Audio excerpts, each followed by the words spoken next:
Está gravando. Boa noite a todos, amigos. O nosso tema de hoje, como está aqui, licantropia e zoantropia. Isso aí são as transformações que acontecem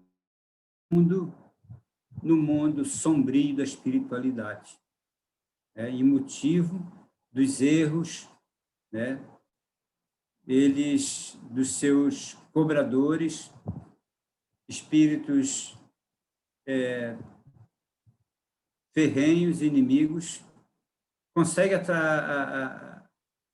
através do magnetismo, da autossugestão, transformar a aparência, muitas vezes até a aparência física de um espírito, como vingança, como nós vamos ver em seguida. Influências mentais. De acordo com o artigo Corpo Astral da Revista Cristã de Espiritismo, uma das características da matéria espiritual é o fato dela ser muito dócil à ação plasmatizante do pensamento. Então, a gente sabe que o nosso perispírito é uma matéria,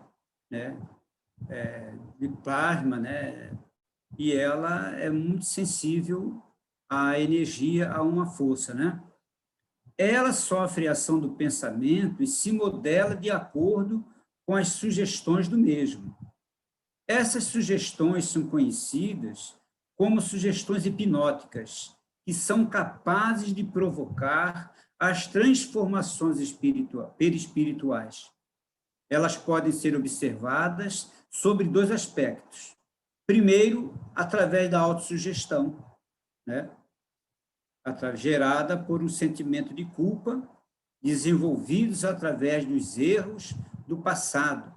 Segundo, pela ação da mente de outro espírito inferior, com o qual já há uma sintonia que explora os deslizes e o torna praticamente vulnerável. O que é isso? O perseguidor, no mundo espiritual, nas zonas de sofrimento, ele persegue a sua presa, e ele, quando tem essa capacidade, esse conhecimento de autossugestão, eles conseguem, para poder serviciar, escravizar esses espíritos, eles usam o magnetismo, a ação hipnótica, e transformar, e consegue, às vezes, até transformar a forma, a aparência desses espíritos sofredores.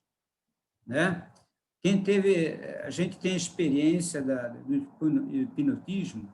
Eu tive, quando jovem, experiência com hipnotismo, e aí o pessoal da psicologia, o Rodolfo e o Marcelo, pode comprovar isso aí, que a pessoa que é hipnotizada, ela fica sob a ação da força mental do hipnotizador. Pode virar dias.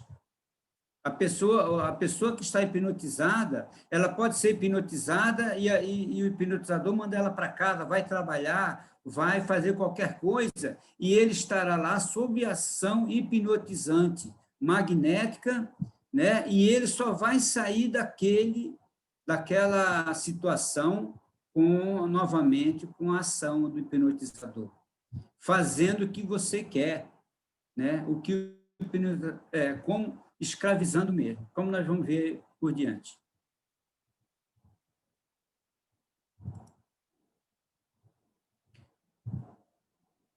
Zoantropia. Tem origem do latim zoo, animal, e anthropos, homem. É o fenômeno em que os espíritos desencarnados, devotados ao mal, se tornam visíveis aos homens sob as formas de animais, demonstrando assim a sua degradação, tanto moral quanto espiritual.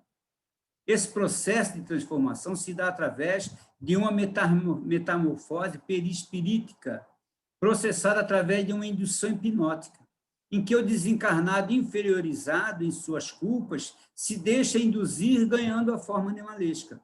Você, quando tem a culpa, costumamos dizer, você tem a culpa no cartório, você aceita uma situação, aceita uma pena. Imagine um espírito sofredor desse aí, inferiorizado, sendo escravizado por um espírito, outro, que está lá se vingando dele, com uma situação mental muito superior, né? E então ele não tem como reagir, e acaba sendo induzido e muitas vezes transformados em animais, né? É a zoantropia. Licantropia vem do grego licos, lobo, e tropos, forma. É o fenômeno pelo qual pervertidos no crime atuam sobre antigos comparsas, encarnados ou desencarnados, fazendo assumir atitudes idênticas a um lobo. Então, quando ele magnetiza um desse comparsa, né? Ele hipnotiza, ele transforma nele em que ele quiser, através da autossugestão. Eu me lembro, na minha experiência com o hipnotismo, tinha um amigo que era halterofilista, um corpanzil, um homem forte pra caramba, né? Hipnotizava ele e jogava uma chavezinha no chão, né? E pedia para ele pegar a chave, ele não conseguia levantar a chave do chão, né? Então, a mente dele estava presa, estava presa à minha mente, né, sobre a autossugestão e tantas outras coisas que a gente fazia numa ignorância do que era aquilo, mas sempre de boa fé, sem querer fazer mal a ninguém. Agora, imagine no mundo aí espiritual, né, nessas zonas umbralinas, o que acontece. A licantropia pode ser agressiva ou deformante. No primeiro caso, se expressa através da violência, da alucinação e pode chegar ao crime. Já o segundo é um caso extremo, onde a pessoa imita os costumes, atitudes e posições de vários animais. Então, no caso da agressividade, aquele escravizado, esse espírito que está sendo vingado, e ele agredia, usar como agressão, né, a quem ele for mandado, sem ser necessariamente ser transformado, mas ele está ali sob autossugestão, magnetizado, para ele agredir alguém para fazer alguma coisa, né, dizer, ó, você é um lobo, você vai lá e morde fulano. Ele não está transformado em lobo, mas ele se sente como tal e vai lá e faz, e procura fazer, né? Quando vamos ver um caso mais na frente aí, que um médium recebeu um espírito desse aí e ele queria morder o coordenador, né, da reunião. Então, e no segundo, ele já é transformado, né? Nós vamos ver que o magnetizador, né, ele não tem a força, a condição de transformar, através da autossugestão, o próprio espírito transforma o seu perispírito, né? Pode acontecer pela ação da mente de outros espíritos, outro espírito inferior, com o qual já há uma sintonia e explora os delírios. Quer dizer, isso aí só acontece mais pela ação de uma ligação, vingança, né? Um espírito que já inferior, que já tem uma sintonia com aquele que ele fez mal e agora ele vai cobrar. Se é o caso, é pela deformação perispiritual, é encaminhada a uma fria equipe de trevas, de competentes manipuladores de hipnose e magnetismo, que imediatamente se aproximarão das suas vítimas, quanto às quais nada tem, às vezes, pessoalmente, iniciando o trabalho fértil no campo do endividamento de cada um. André Luiz nos diz que o perispírito não retrograda, mas se degrada. É nele que as impressões da vida desregrada dos homens fica marcada, refletindo aquilo que o homem foi ou é. Tudo que nós fizemos em nossas existências fica gravado no nosso perispírito, né? E o endividamento, tudo. Tanto que a gente, quando passa pelo lado de lá, que a gente pega o corpo físico, você não pode esconder nada de ninguém, que está tudo ali aparecendo que você foi. Né? E se você foi um homem mau, né? O teu vingador, o teu algoz está lá para te esperando e para usar você, se vingar de qualquer forma. Né? E, às vezes, aqui, como ele está falando, nas equipes das trevas, quando esse espírito vingador ele faz parte de uma de uma facção lá criminosa das trevas, ele pode pegar aquele que ele está se vingando e entregar para uma equipe espiritual das trevas para que eles façam os trabalhos. E a equipe está lá, né, fazendo as coisas, como eles dizem nas reuniões, eles estão me pagando, eu faço. Né? Reunião mediúnica, eles chegam lá fazendo essas coisas, e a gente diz, por que você está fazendo isso aí se você não tem nada quanto fulano aí? Eu estou fazendo porque eles estão me pagando, daí eu faço. Isso aí, né? O autor Emílio C. Miranda nos esclarece que o magnetizador não pode moldar a sua vontade pelo espírito da vítima. O hipnotizador ele não pode moldar o espírito da vítima, mas ele sabe como movimentar as forças naturais e os dispositivos, né? E os dispositivos mentais, de forma que o espírito manipulado com perícia, com o peso da culpa, acaba de aceitar as sugestões e promover no seu corpo espiritual as deformações e condicionamentos induzidos pelo operador das trevas, que funciona como um agente de vingança. Então, o operador ele não transforma, ele, a autossugestão, magnetiza aquele espírito e faz com que ele, então, faça a transformação no seu perispírito, né? Conseguindo aquilo como ele quer. Esse operador das trevas é simplesmente um operador, é um empregado, né, da equipe das trevas. Nessas condições, a vítima acaba por assumir formas grotescas, perde o uso da palavra, assume as atitudes e as reações típicas de animais e pode ser segregado por tempo imprevisível de todo convívio com criaturas humanas normais, em antros distantes dos quais o inferno é uma tosca e apagada imagem, onde impera o terror, as alienações dolorosas e angústias terríveis. Esses espíritos, normalmente essas coisas acontecem em reuniões, em locais, regiões umbralinas, né, em grandes grutas, né, em antros, que a gente vê até diante, o inferno é simplesmente uma pequena imagem, né, uma pequena lembrança que a gente tem a noção do que são esses antros de terror que existem nas regiões, né, umbralinas. São nessas furnas de dor que criaturas resgatam os crimes tenebrosos cometidos entre os homens que ocuparam altas posições em vida e que não sofreram punições pela lei dos homens. Então, às vezes, a gente se preocupa muito, fulano está fazendo isso, está fazendo com aquilo, com um povo, com uma população, com uma raça, né? A justiça pode estar aí. Muitos deles estão encontrados nesses antros são levados nesses antros aí, né? E sofrem as mais tenebrosas e dolorosas alienações. Né? Como vou falar na frente aí, tem um livro chamado Abismo, em que a equipe espiritual faz uma viagem nesses antros aí, nesse local, em busca para resgatar um espírito que tiveram ordem da espiritualidade superior para buscar aquele espírito. Foi um trabalho danado, que eles tiveram que reduzir a sua luminosidade para eles poderem entrar e transitarem ali, né? E eles verificaram lá o verdadeiro inferno. Inclusive, o autor cita que Dante Alighieri, aquele pintor italiano, ele teve um sonho e foi levado nesse local, né, para que ele, então, na volta, ele pintasse.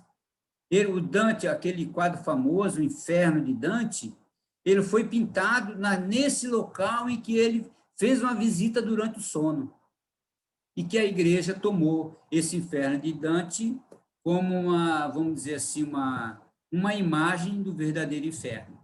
Né? A gente vê muito dessas imagens também, onde André Luiz fala, que ele faz muitas incursões, né, com equipe de resgate em obreiros da vida eterna. O obreiro da vida eterna, ele anda por essas regiões acompanhando as equipes para poder resgatar espíritos que estão nessas situações aí, nesses locais aí. No livro Libertação, os relatos reportam-se a zonas muitíssimos inferiores às regiões infernais. Quer dizer, regiões inferiores às regiões infernais. Lá estão presentes a velhice, a moléstia, o desencanto, o aleijão, as deformidades de toda sorte e os ovoides. O perispírito de todos os habitantes dessas regiões é opaco como o corpo físico e pode sofrer ainda alterações mais profundas, deixando sua forma humana para apresentar-se como a de um animal. E os espíritos que habitam essas regiões aí profundas, eles perdem a forma humana. E quando eles são resgatados, eles são levados para clínicas na espiritualidade, para hospitais, para sofrerem operações perispirituais e tentar, através de um trabalho grande, né, ele poder restituir a ele o corpo espiritual da forma humana, né?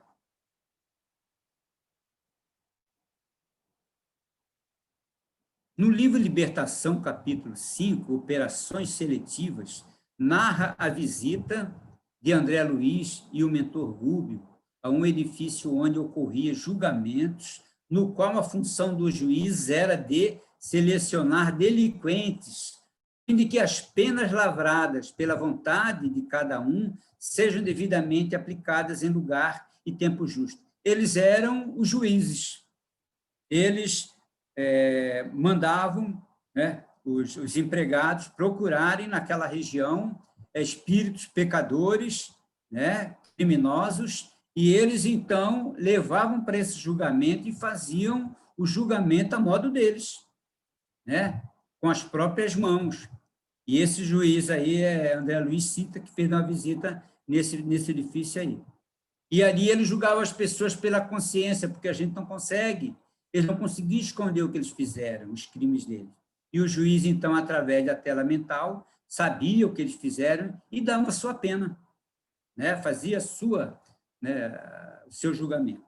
Um deles foi de uma mulher que, diante dos juízes, confessou que matou 4 filhinhos inocentes e combinou o assassinato do próprio marido, entregando-se depois às bebidas de prazer, mas nunca pôde fugir da própria consciência. Isso aí está tudo marcado, né? Está tudo marcado no perispírito nosso, das coisas que a gente faz, né? E aí o juiz então fixou sobre elas as irradiações que lhe emanavam do terrível olhar e disse que a sentença foi lavrada por ela mesma e que ela não passava de uma loba. À medida que a afirmação era repetida, a mulher profundamente influenciável passou a se modificar, chegando ao resultado final da licantropia. Então o juiz dizia para ela: você é uma loba, você é uma loba, você é uma loba. E ela, com aquela consciência pesada, ela ia se transformando ela mesma, moldando seu perispírito de uma loba, né? André Luiz constatou, naquela exibição de poder, o efeito do hipnotismo sobre o corpo perispirítico. Segundo as explicações espirituais, ela não passaria por essa humilhação se não merecesse. Nos domínios da mediunidade, capítulo 23, há um caso de fascinação, onde uma senhora é dominada por um obsessor, com o qual teve uma ligação antiga em uma outra vida, onde ela induziu o mal, e por ela não corresponder ao seu devotamento, ele passou a persegui-la. No fato presenciado por André Luiz, o obsessor hipnotiza a mulher, que, influenciada, cai e rola pelo chão, como se fosse uma irracional, quase uivando como uma loba ferida. Diante da situação, foram transmitidos passes e palavras de conforto para o restabelecimento da vítima. A gente até passou por esse caso aí, em um trabalho aí anterior. Então, se o espírito, né, o cobrador, o vingador, ele tem uma força mental, tem experiências, ele consegue fazer isso. Muitos dos espíritos que estão aí no mundo espiritual fazendo isso aí e trabalham com as trevas eram os antigos que trabalhavam da igreja, né? Membros da igreja católica daquele tempo, que eles faziam em vida, eles faziam o magnetismo em vida, né? Castigando aqueles que iam de contra aos conceitos da igreja. Muitas vezes recebemos lá na nossa reunião de quarta-feira espíritos que diziam, não, eu era da igreja católica, eu fazia isso, eu fazia aquilo, eu magnetizo, eu sou isso aqui, isso, aquilo, né? Eles mesmo dizem que fazem isso aí, trabalham para as trevas. Muitos espíritos pervertidos no crime abusam dos poderes da inteligência, no caso desse que eu falei, né? Fazendo pesar tigrina crueldade, quer dizer, uma crueldade muito grande sobre quantos ainda sintonizam com eles pelos débitos do passado. A semelhantes vampiros, devemos muitos quadros dolorosos da patologia mental nos manicômios, onde que numerosos pacientes, sob intensa ação hipnótica, imitam costumes, posições e atitudes mais diversas. Isso aí a gente vê em hospitais psiquiátricos, aqueles doentes que recebem esse magnetismo do mundo espiritual, né? Dos vingadores que estão ali, colocaram eles ali. Essa indução magnética, muitas vezes em cima da mente deles, fazem com que eles tomam essas posições e essas atitudes aí, né? Tanto que a gente sabe muito bem aí, pelo Espiritismo, a própria Joana, que muitos, mais de 90% dos doentes psiquiátricos são questões de mediunidade, porque eles têm mais fácil de captar essas influências, e é claro que tem a dívida aí no mercado, né? E eles vão pagar por isso. E os vingadores, muitas vezes, como ele diz aqui, são cruéis, eles não querem saber, eles são cruéis, então eles fazem o que eles podem fazer, né? No livro Diálogo com as Sombras, de Hermílio Miranda, há um caso de um médico que se apresentou incorporado de um espírito que não conseguia dizer uma palavra, e como estava totalmente animalizado, somente sabia rosnar e queria morder o orientador. Então, nesse caso aí, ele ele era simplesmente, né, não se tornou, não se apresentava como animal. Ele simplesmente era hipnotizado e induzido que ele era aquele animal, né, e apresentou-se através lá de um médium e queria nessa situação. Mantinha as mãos fechadas como se fossem patas. O grupo conversou com ele, tentando convencê-lo e que ele era um ser humano normal.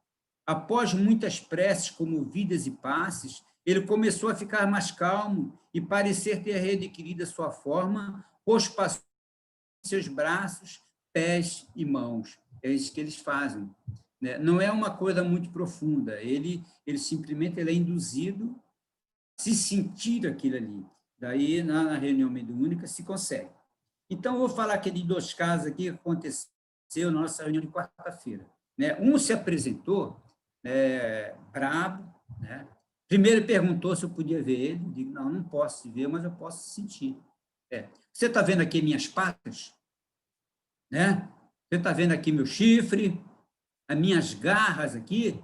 Você sabe o que é que eu posso fazer? Eu disse, claro que você pode fazer tudo, mas não deve, né? E eu comecei a falar para ele isso que está aqui, porque acho que antes de eu assumir aquela reunião, eu fui induzido a ler esse livro aí um montão de vezes. Então, talvez justamente para isso, para estar preparado. E ele disse, você tem medo de mim? Você está com medo de mim? Não. Como é que eu vou ter medo de um irmão meu, um filho de Deus, né? Eu tenho que amar as criaturas de Deus. Você é uma criatura de Deus. Eu não sou criatura de Deus. Você está vendo aqui minhas patas, as minhas garras? Você não é, meu filho. Isso aí é uma uma fantasia que vestiram em você. Em algumas fases da tua vida, algum vingador seu, pelos erros que você cometeu, vestiu essa fantasia em você, induziu a você que você era assim, mas você não é. Está entendendo, meu irmão? E foi ali uns 10 a 15 minutos, né? E até a gente, a gente começa a sentir quando o espírito começa a amolecer.